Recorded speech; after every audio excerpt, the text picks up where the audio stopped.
बिस्मिल्लाहिर्रहमानिर्रहीम। अस्सलाम वालेकुम। क्राइम बुलेटिन के साथ मैं हूं सुंदस खान। शामिल करते हैं हेडलाइंस। शाह फैसल कॉलोनी में मंशियात फरोश सरगर्म। शाह फैसल पुलिस ने कार्रवाई करते हुए 6 मुल्जिमान को गिरफ्तार कर लिया। मुल्जिमान के कब्जे से मावा बनाने और पैकिंग करने वाली मशीन भी पुलिस ने तहवील में लेकर मुकदमा दर्ज कर दिया। एसएसपी कोरंगी फैसल अब्दुल्ला चाचड़ की हिदायत पर कोरंगी पुलिस की जराइम पेशा नासिर के खिलाफ कार्रवाई। 2 स्ट्रीट क्रिमिनल्स गिरफ्तार। मुल्जिमान से असलहा और एमुनिशन बरामद कर लिया गया। मुल्जिमान के खिलाफ मुकदमा दर्ज।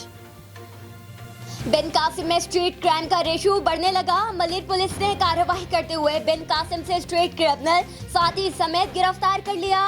पुलिस के मुताबिक मुल्जिमान मुतादिद वारदातों में मुलव्विस थे। मुल्जिमान के कब्जे से असलहा बरामद करके मुकदमा दर्ज कर लिया गया। सेशन कोर्ट लाहौर उबूरी जमानत के लिए आने वाले नौजवान को फायरिंग करके कत्ल कर दिया गया।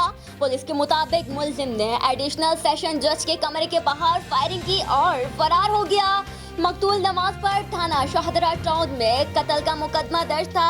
आहताई अदालत में कत्ल के बाद मुल्जिम के फरार ने पुलिस की कारकर्दगी पर सवाल उठा दिए। फिर वक्त इतना ही। मज़ीद खबरों और अपडेट्स के लिए विजिट कीजिए हमारी वेबसाइट csnlive.tv। इसके अलावा आप हमें फेसबुक और ट्विटर पर भी ज्वाइन कर सकते हैं। देखते रहिए CSN।